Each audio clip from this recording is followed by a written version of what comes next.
Hello Moonbuns, Callan here, welcome back to my channel. So, y'all know how I've been making jokes about making multiple Cloud My Beloved videos?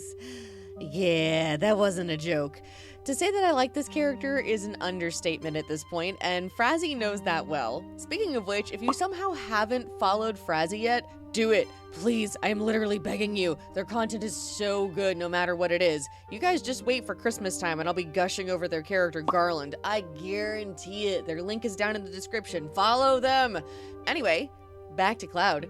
With each video, I want to focus on a different aspect of Cloud, meaning today we're going to be talking specifically about Nimbus. Now, I mentioned Nimbus lightly in the last video, but we're going to do a little recap of who and what they are before I get into the gushing.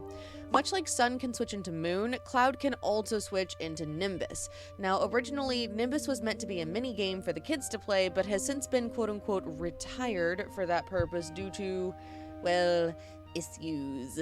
The game that Nimbus is based on is one you'll often find at carnivals and even in game sections of certain theme parks where you have a water gun and you shoot it into a hole, either to make something lift upwards or to fill a balloon to the point of popping.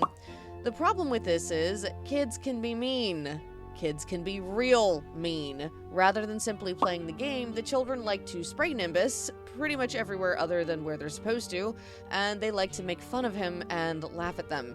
Nimbus can't stand being laughed at unless it's part of a routine, so the negative attention usually turned out to be too much for them and would cause them to have a meltdown over it. Sometimes this would even cause them to lash out at the children in order to make them stop. For this reason, the parents deemed Nimbus too scary for kids, and their minigame is no longer used.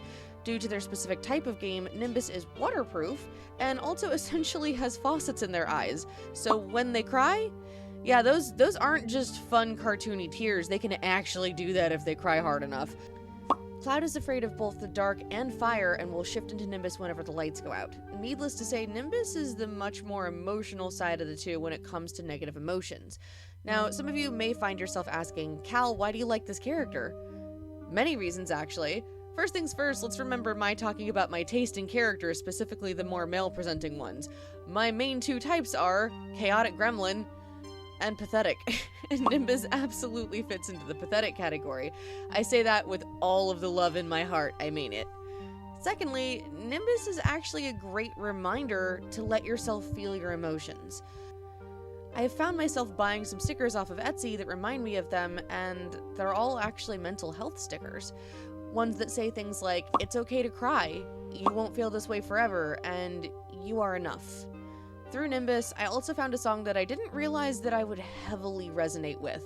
For a while there, I avoided Melanie Martinez's music because some of her music videos pushed past kidcore and went into something a little questionable, but I've always liked the way her voice sounded. On Cloud and Nimbus's playlist that Frazzy has are a couple of songs by her, and one of them is called Crybaby. Now, it's easy to tell which songs in the playlist are meant for Cloud and which ones are meant for Nimbus, and this one was absolutely meant for Nimbus. I didn't listen to the lyrics too heavily at first, but the more I constantly listened to the playlist, the more I heard them, and the more they struck a chord with me. We're gonna get a little deep here. Slight trigger warning, we're gonna be talking about bullying. Growing up, I was always considered too sensitive. I was bullied a lot, and the kids in my schools, and I say schools in plural because we moved a lot, bullied me constantly to the point of having me in tears. Unfortunately, at that point, I was often told by adults or even other kids that I was quote-unquote too sensitive. If I ever stuck up for myself, I was punished for it. There was literally a time where a girl on the playground had her friends holding me down, and when I kicked at her to try and get her away from me, she punched me in the back. And the teacher? The teacher took her side, even though they'd been trying to get a toy that I brought to school with me and held me down in order to do so. I was even told by an ex-toxic roommate of mine that I was too sensitive because I was crying because I thought I was about to lose my job because I was working with a very unstable boss that never should have been put in charge in the first place.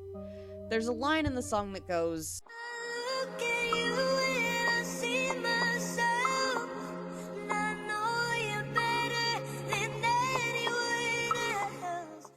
And in that line, I see myself in Nimbus. I see them go through similar things as I did in the past, and my heart weeps for them. This is probably why I love the idea of holding and comforting them, because I legitimately understand where they're coming from. I don't find characters like that often. Usually people overplay the crybaby aspect of a character to the point of being so outlandish that they aren't relatable anymore. Nimbus is relatable. Nimbus is someone I'm sure we've all felt like at some point in our lives, and to be fully honest, knowing Frazzy for the short time that I've known them and seeing this character just existing and being themselves has already helped me more than I can put into words. Letting myself feel my emotions and letting myself cry without feeling guilty are things that I've been trying to work on for a long time, and seeing Nimbus helps that tremendously. There are big reasons as to why I've grown such an attachment to this beautiful OC that Frazzy created. I've told her in private, and I will scream it out in public as well. I am so grateful that she designed them. I actually don't even know if we would have met or become friends had I not stumbled upon Cloud's pictures on their Twitter. So this character brought me more than just emotional comfort, it brought me a friend. Alright, enough sappy stuff. I should probably stop here before I gush for like 20 more minutes, because I can and will gush endlessly about this character. I will see you all in the next mess. Later, Gators!